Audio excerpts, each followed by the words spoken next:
In 1993, deep in the Altai Mountains of southern Siberia, archaeologists made a shocking discovery. While digging through a remote burial mound, they uncovered the mummified remains of a woman preserved in near-perfect condition. But it wasn't just the fact that her body had survived over 2,000 years in the frozen soil, it was the look on her face. She appeared to be screaming, her mouth twisted open, eyes frozen wide in terror. Some dismissed it as natural decomposition, but others weren't so sure. Her body had no visible wounds, no signs of trauma, and yet, her final expression haunted everyone who saw her. The woman, now famously known as the Siberian Ice Maiden, was buried with 6 horses, lavish furs, and intricate tattoos that ran down her arms. Some of the symbols didn't match any known cultural patterns. One archaeologist reportedly left the site early, refusing to return. Something about the air around the tomb felt wrong. As word spread of her discovery, whispers began. Had they awakened something? But this was only the beginning. Because just a few hundred miles away, buried even deeper under the permafrost, another tomb lay untouched, one that would make even seasoned archaeologists question everything they knew. The discovery of the Ice Maiden wasn't a one-time fluke. In the decades that followed, more frozen remains started surfacing across Siberia. Entire burial chambers, sealed in ice for thousands of years, yielded mummies so well preserved that some still had their skin, hair, and clothing intact. But the strangest part, many of these individuals showed signs of deliberate mummification, a practice not believed to be used by any local cultures during that era. Then came the anomalies, bodies found without hearts, or with crushed rib cages but no external damage. One child mummy had elongated skull features, resembling practices from South America, over 5,000 miles away. How did that happen? Local tribes warned researchers to stay away from the sites, claiming the dead should not be disturbed. Elders spoke of curses passed down through generations. At one site, equipment mysteriously malfunctioned, batteries drained in minutes, and several researchers fell violently ill with no diagnosis. Most recovered, one did not. But there was one burial that no one wanted to talk about. A tomb rumored among locals, buried so deep, even the frost refused to touch it. A place whispered only by those who believed in ancient things best left alone.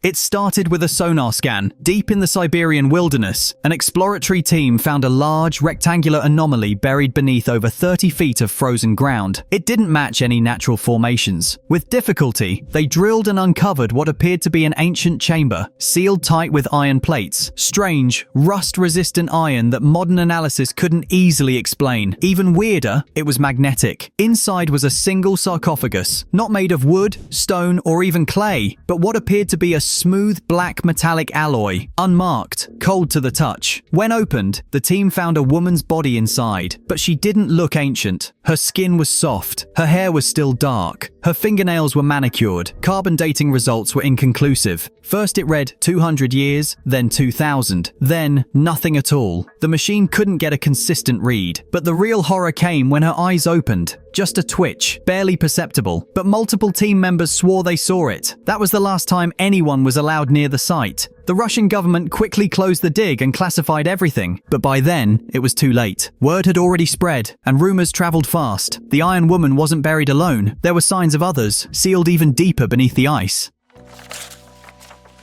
The bodies discovered in these frozen tombs defied everything science could explain. Skin without rot, organs without decay, clothing that looked freshly stitched. In one case, a corpse was found clutching a wooden tablet, yet the wood had completely disintegrated, while the hands remained perfectly intact. How is that even possible? Chemical testing revealed the bodies had been treated with a mix of herbs and resins unknown to modern science. Not native to Siberia, not even native to Asia. Where did this knowledge come from? Some theorized ancient trade routes, others leaned towards something more unnerving, that a highly advanced culture once lived in Siberia long before history remembers. A culture with the knowledge to halt decomposition, maybe even stop time in a way. But preservation wasn't the only oddity. Some of the bodies were found with small, spherical objects embedded beneath their skin, smooth, black, and pulsing slightly when exposed to heat. One researcher tried to remove one with surgical tools. The object crumbled into ash, and the man suffered violent seizures for 3 days straight. Whatever preserved these bodies might have been more than just science. It could have been a kind of power, and one tomb, recently unearthed by accident, might hold the answer.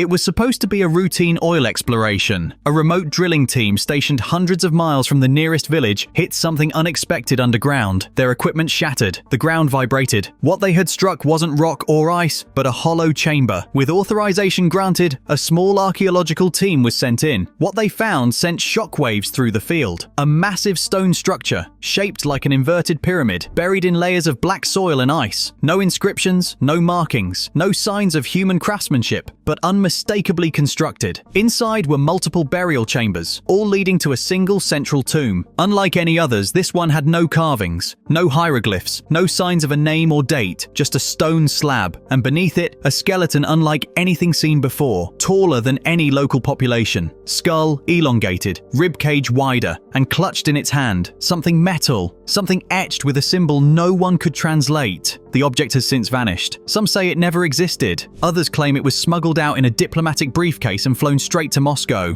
But the real mystery wasn't what was in the tomb, it was what they found below it. Underneath the nameless tomb, buried deeper in a chamber sealed by stone, archaeologists discovered something that sent chills down their spines. Tools. But not bronze or stone like you'd expect. These were made from a strange, lightweight alloy that resembled modern titanium. Sharp-edged blades, geometrically perfect spheres, and even what appeared to be a fractured lens. Clear, polished, and optically advanced. Testing revealed that these materials couldn't have been forged with ancient techniques. No known furnace in the ancient world could have reached the necessary temperatures to mold them. Even stranger, some tools bore microscopic grooves, impossible to make without precision machinery. So the question wasn't just how they were made, it was who made them. And why were they buried with a skeleton that doesn't match any human species ever recorded? Some researchers quietly suggested the unthinkable. Perhaps these were not burial tools at all, but weapons, which begged the question, what were they defending against? Because according to the soil layers, something else was buried even further down.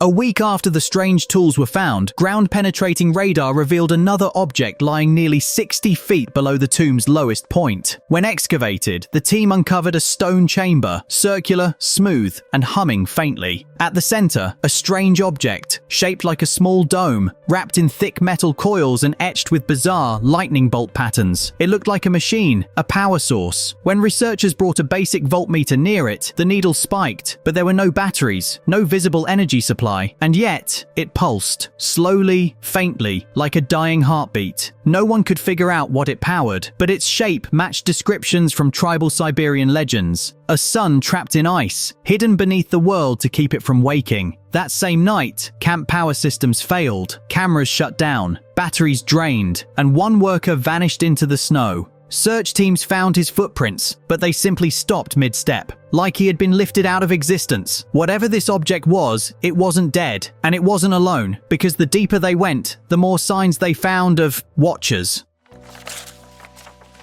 After the incident, the dig was suspended, but a splinter team, made up of independent researchers and a few local guides, decided to press on. They followed a narrow tunnel beneath the site, partially collapsed and hidden behind a crumbled wall. What they found shocked them. Dozens of skeletons, thin, tall, with elongated limbs and hollow eye sockets. Some were piled against the wall as if trying to escape. Others were crouched in fetal positions facing the back of the tunnel, and there were marks, deep claw-like gouges in the stone, but not from fingernails. Something much harder. The air was heavy, dense, and filled with static. Electronic equipment failed. Communication was impossible beyond 15 feet. One guide refused to go in, muttering that the tunnel was a path to the dead. He was right, because at the very end, the team found something terrifying. A door. Not wood, not stone, but a flat, seamless slab of metal unlike anything on Earth. Cold, smooth, and sealed tight, and carved faintly in its center, a symbol they had seen once before on the object the government took. Long before Siberia was covered in ice, legend tells of a race that lived beneath the surface. Builders, thinkers, warriors. They never mixed with humans, and they disappeared long before our history began. Most dismissed these stories as myths until the tomb. The skeletal remains didn't match any known human lineage. Their bone density, limb proportions, and even cranial capacity suggested a different branch of evolution, or something entirely separate. Some theorists proposed they could be descendants of an undiscovered civilization. Others leaned harder into forbidden ideas, that they didn't come from Earth at all. Local shamans believed these beings never died, died, that their bodies may rest beneath the ground, but their minds still drift in the frozen winds. Whispers have been heard near the tombs, words no living language can explain. One worker recorded audio for 2 nights before quitting the dig. When played back, it sounded like voices whispering under the ice. And then there's the map, the one etched inside a skull that shouldn't exist.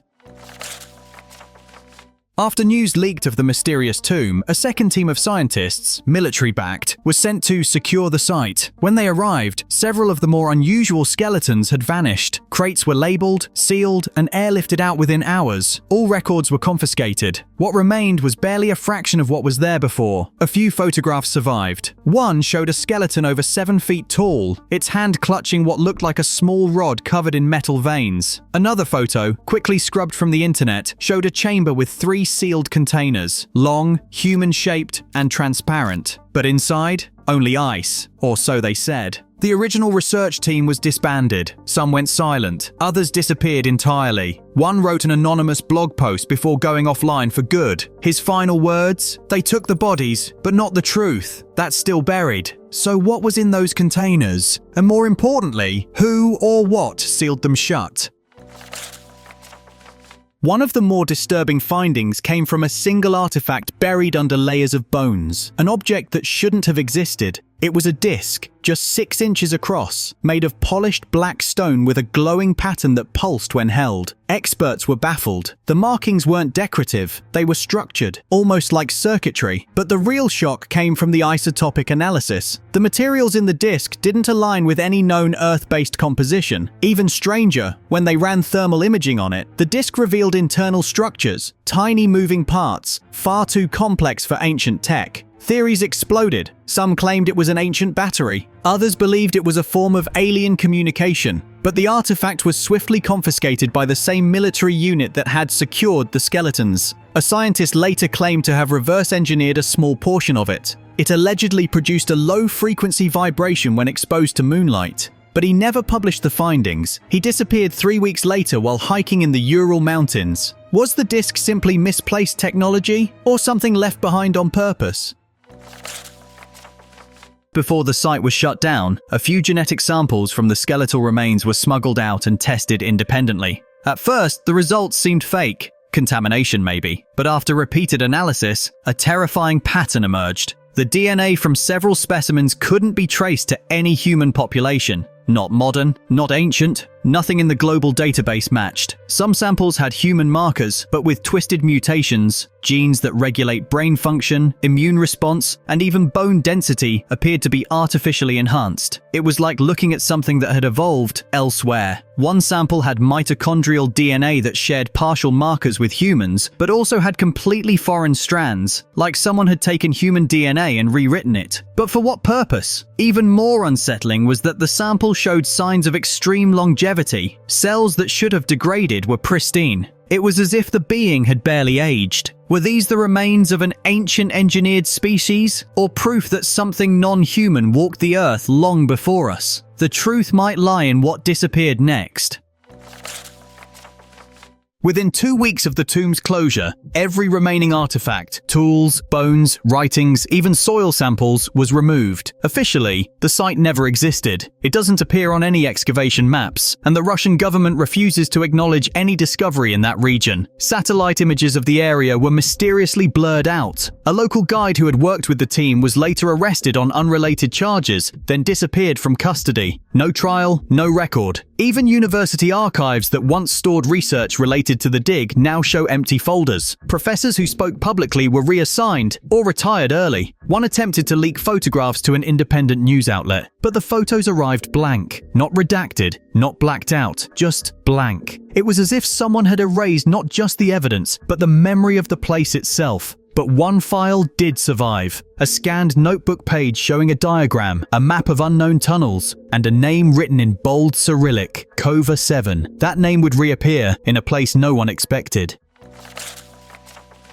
Kova 7 wasn't a tomb. It was a Soviet-era research facility, abandoned decades ago and buried by snowfall. Hidden near the Arctic Circle, it was classified as a deep environmental testing lab. But declassified memos revealed another purpose: biogenic anomaly studies. That's where the artifact from the tomb was taken, and maybe the bodies too. Inside the facility, rooms had been retrofitted with observation chambers, cryogenic storage units, and electromagnetic shielding. One lab had the chilling label, "Specimen Echo, do not open." But the place was abandoned in a rush. Papers scattered, coffee still in mugs, lab coats on chairs. Security footage ends abruptly one day. Everyone just vanished. Some say a final experiment went wrong. Others believe something got out. But here's where it gets weirder. In the files left behind was a drawing, the same symbol carved into the tomb door. Same design, same lines. But this drawing was labeled in English with one phrase beneath it: entry code, awakening. The door hadn't just been sealed, it had been locked from the outside.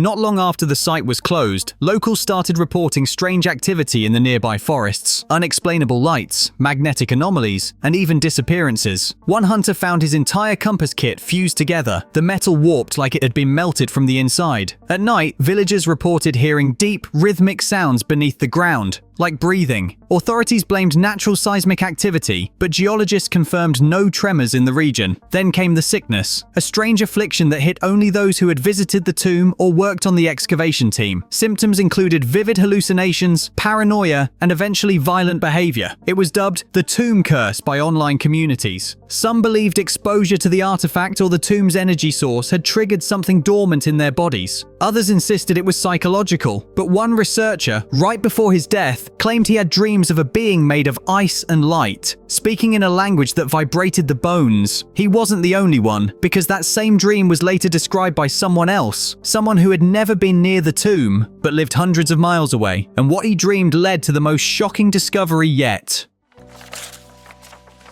2 years after the site's closure, an anonymous tip led a new expedition into a forgotten Siberian valley where strange magnetic readings had once been recorded. What they found was an unmarked road, now overgrown, leading deep into the wilderness. It wasn't on any maps, no records, no locals remembered building it. Along the path were remnants of long-buried structures, fragments of stone with the same strange symbols found in the original tomb. But these weren't graves, they were markers, waypoints, like a trail leading somewhere specific. The road ended at a massive stone wall, partially buried under centuries of snow and earth. Behind it, a cavern system too large to be natural, with tunnel patterns that seemed designed. Inside, they found something even more chilling than the tomb, a massive mural carved into the rock, thousands of years old. It depicted tall, humanoid figures standing before an object glowing with radiance. Around them, humans knelt. Above them, the sky cracked open, and at the very center of the mural, the same symbol carved into the iron door. But this wasn't just art, it was a story, a warning.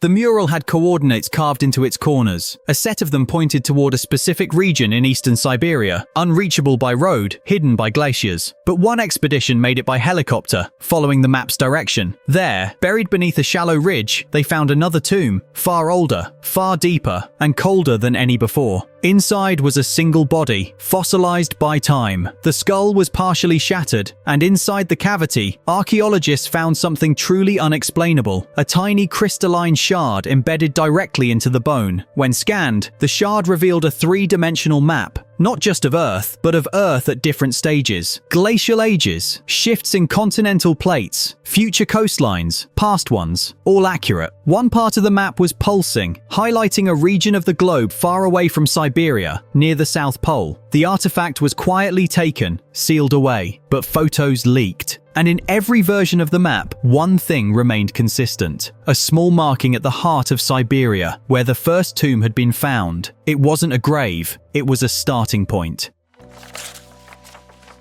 Whispers began to circulate among those in the scientific underground. Archaeologists, linguists, geologists, people who once dismissed these stories. They now shared tales in secret forums. They spoke of the Cold Ones, entities described in folklore from tribes all across the Arctic. Guardians of the ice, silent watchers of the deep. Not gods, not aliens, not spirits, but something older. The Guardians, they said, were not here to rule. They were here to contain something. Something that once moved freely across the earth, before being locked away beneath stone and frost. One ancient Siberian chant, when translated phonetically across 3 languages, spoke of the circle of sleep and the jail below the roots. It matched oral traditions from Greenland, Alaska, even Norse legend, tales of frost giants trapped in eternal night. But what chilled researchers most was this: all of the stories ended the same way. When man forgets the fear of cold, the door will open, and just weeks ago, satellite scans picked up thermal spikes beneath the ice, exactly where the tomb used to be. It happened fast. A sudden seismic spike, a roar of shifting ice, and then silence. Local satellites recorded the event but were quickly blacked out. Access to the region was restricted by military forces, but a few rogue drones managed to get close enough. What they saw was unmistakable. The ground above the tomb had collapsed inward, a crater nearly 300 feet across. No snow, no ice, just exposed earth and smoke, like something had come up from beneath. Radiation levels spiked, wildlife vanished, and in the nearby village of Oymyakon, the coldest inhabited place on Earth, every power source failed simultaneously. Locals reported hearing a sound like distant thunder, but coming from the ground. One child spoke of a tall man made of stars walking across the river. The tomb wasn't just open, it was empty, and whatever had been inside was no longer there. 3 days after the collapse, a private audio recording surfaced online. A voice, panicked, panting, said this: "We went too deep. There's a city, a whole city under the ice, but it's not ours. The walls are breathing, the lights don't need wires, and they knew we were coming." Another researcher posted a blurry photo before her account was deleted. It showed a massive circular chamber, metallic and glowing faintly blue. At the center was a structure, like a throne, or maybe an altar, empty. Then came the silence. Every account that posted about the discovery vanished, servers wiped, archives gone. But one file remained in an encrypted folder sent to a researcher in Sweden. Its title was just 3 words: "It woke up." The tomb was never a resting place. It was a lock, a prison, and now it's open. What happens next is no longer in our hands.